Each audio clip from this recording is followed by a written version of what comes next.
Hello ladies and gentlemen, MarauderEX here, back with the PSP collection. This is video 2, so we'll just jump right into that and let's begin. First off, we have Marvel Trading Card Game. I love CCGs, I've always loved CCGs. Magic, Yu-Gi-Oh!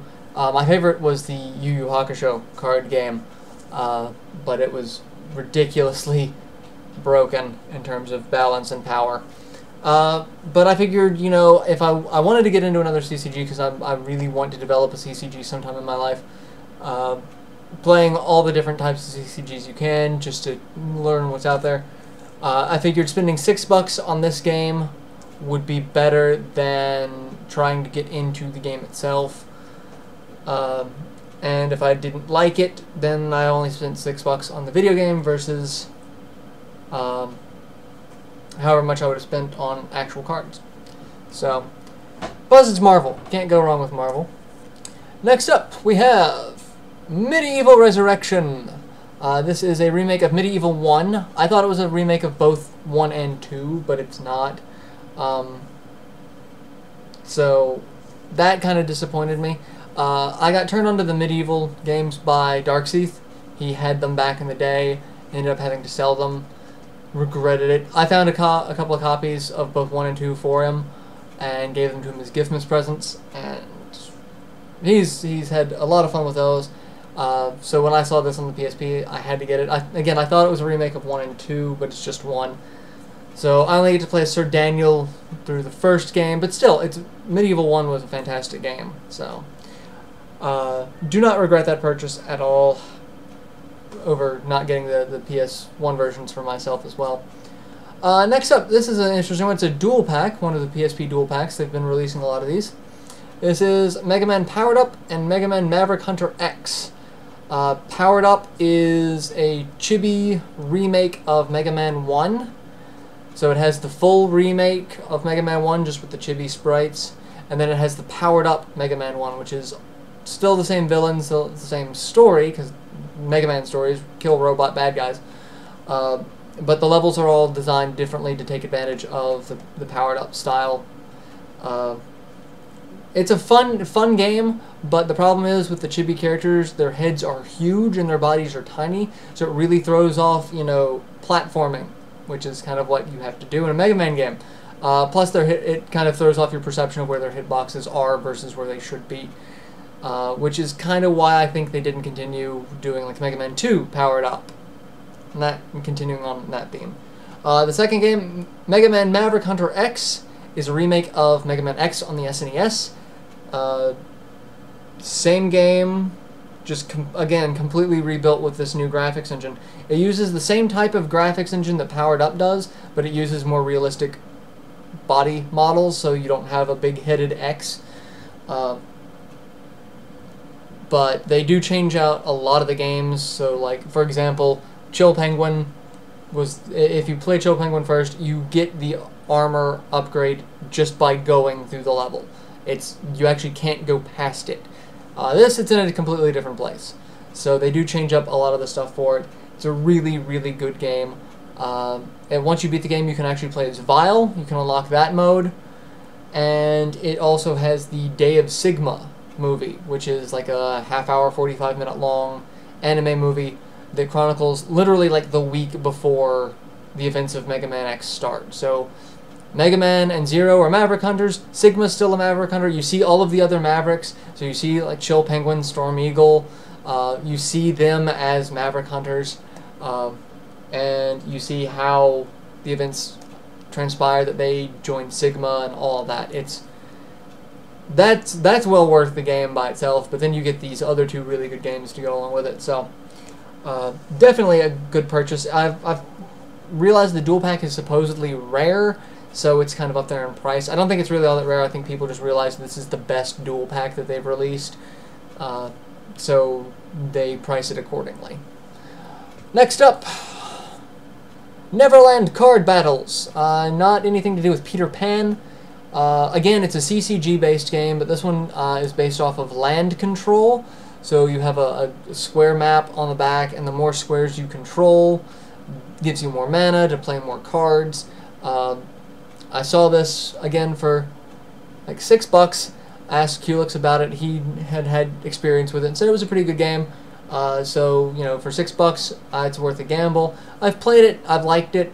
It's the pacing to it is kind of slow. Your first couple of battles, you're going to get crap for cards. So you kind of have to be able to make do with what you've got for a decent length of time. But other than that, it's a card-based game, and so I couldn't say no to that, because again, I love CCGs. CCGs are second only to tactical RPGs to me, so had to go with that. Next up, another remake, Power Stone Collection. This is kind of a remake, but it's a collection. It's Power Stone 1 and 2, so the Dreamcast Power Stones, both on one game, with all of the unlockable characters that you could play in both games. They are available. And then some new items, new character-specific items for this game. So there's like a lightning katana for the samurai character. I forget what all weapons are available, but there are a bunch of new items added to this game specifically for the PSP release. I bought this because I found out that you only needed one copy of it to play ad hoc, so you could play it online. And I sat there and played with a bunch of friends. Me and Sanchez spent a weekend just playing this all weekend. It was hilarious. Just doing team battles against CPUs. So, well worth picking up if you can find it. I don't think it's all that rare, but it's Power Stone, so people don't really want to get rid of it if they've already got it. Next up, another tactical role-playing game, Ragnarok Tactics. This one is set in the Ragnarok MMO Lite world. I don't know how to define Ragnarok. It's not really an MMO because it's not quite an MMO. It's like a 2D MMO is the best way to describe it. So you do play with a bunch of other people in the original. This is a tactics-based game set in that world, so the classes will be familiar, the setting, the art style will be familiar. I'm not familiar with the source material, but I've seen screenshots. I'm like, you know, if I weren't already playing an MMO, I'd pick it up, because at the time I was playing Final Fantasy XI, and you only really have time for one MMO if you're going to play it. So I never got into Ragnarok. I knew a bunch of people who did, and so this kind of came as an easy recommendation. And I believe it's one of the last PSP releases so far. I think they may have 2 or 3 other SKUs coming out on the PSP. But the reservation list for this was ridiculously small. So I went ahead and picked it up just on fear that it may have been one of the last games. It turned out that it's not, but still.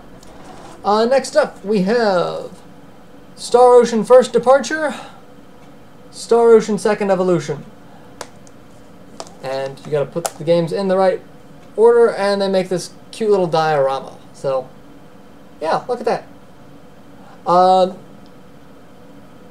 This is a remake of the PS1 Star Ocean second game.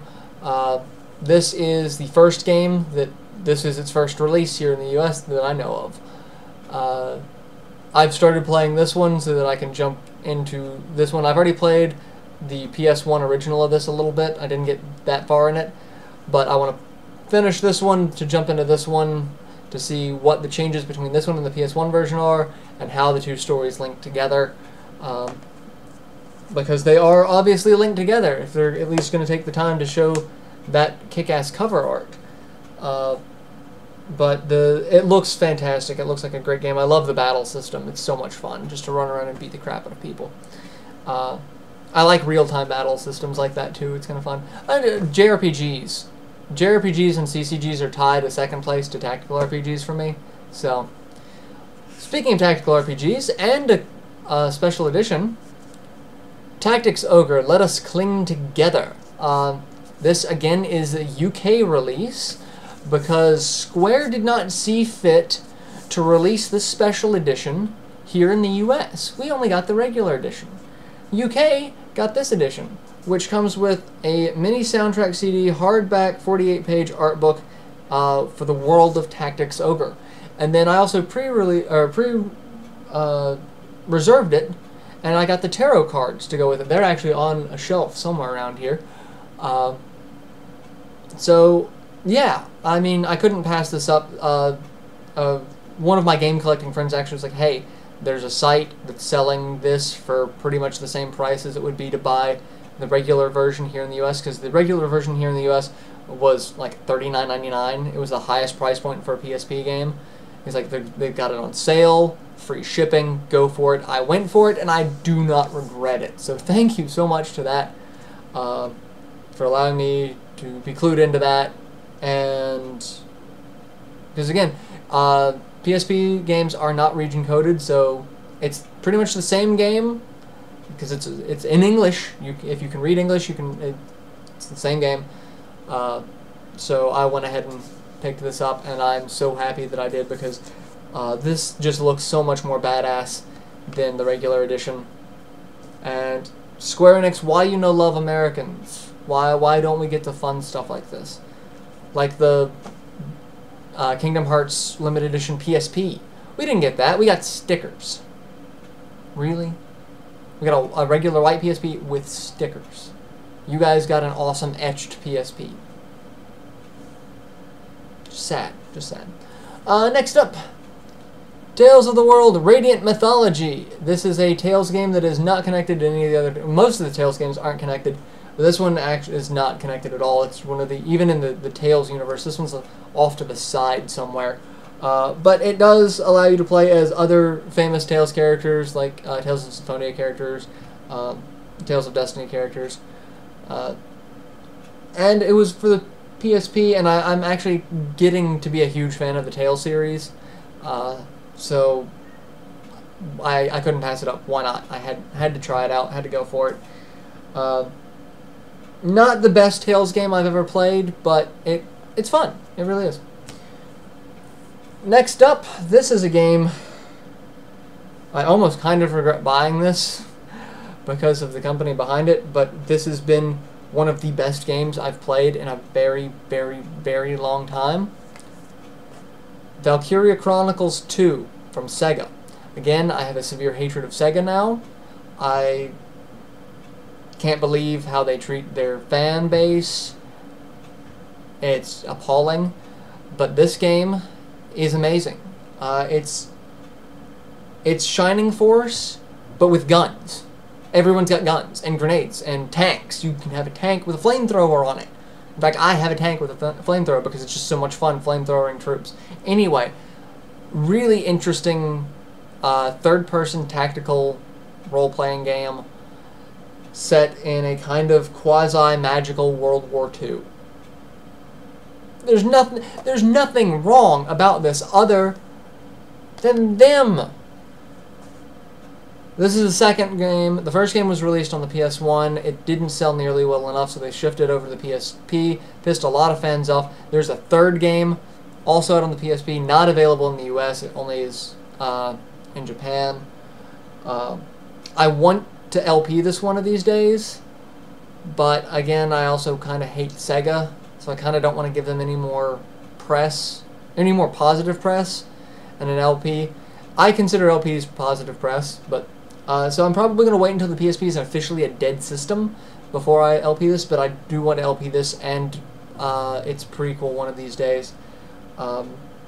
This was proof to me that Sega could still make a kick-ass game, kick-ass tactical game without Camelot helping them, but then they go and they shoot themselves in the foot by pissing off the fans and being just complete douchebags.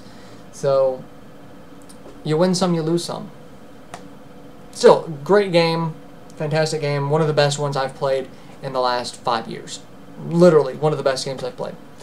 Next up, another remake, Valkyrie Profile Lenneth. This is a remake of Valkyrie Profile on the PS1, some new CG animation to go along with it. Really nothing else to say about this one. It is a very, very, very faithful remake. They don't change too much of it. In fact, I don't know anything offhand that they do actually change. They do make some additions, but they don't actually swap anything around that I know of. But I also haven't gotten very far into this versus actually how far I got in Valkyrie Profile. So,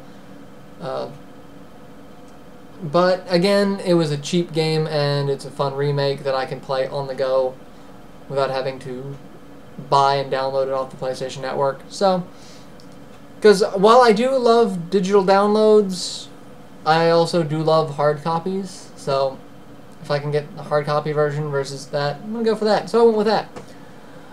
Next up, a big box game, and this is, I'm just going to show off all of these at once and talk about them as a group.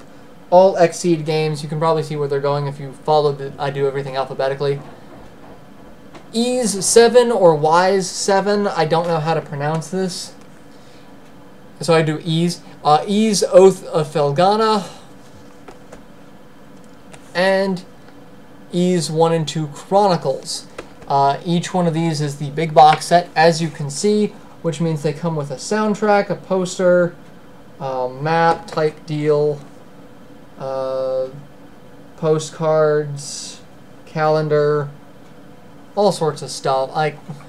I really could not say no to these games in any way, shape, or form. I never got into the Ys games.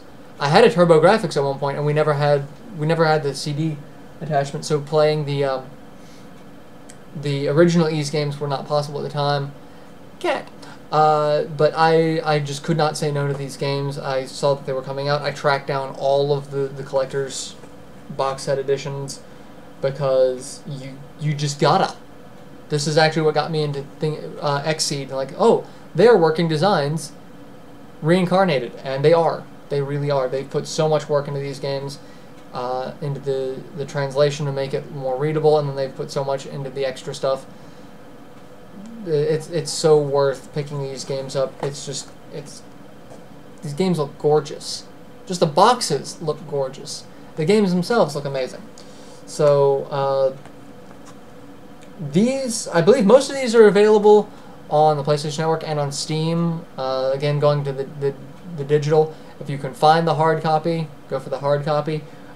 If you can find the collector's edition, go for the collector's edition, because the soundtrack is awesome for all of these games.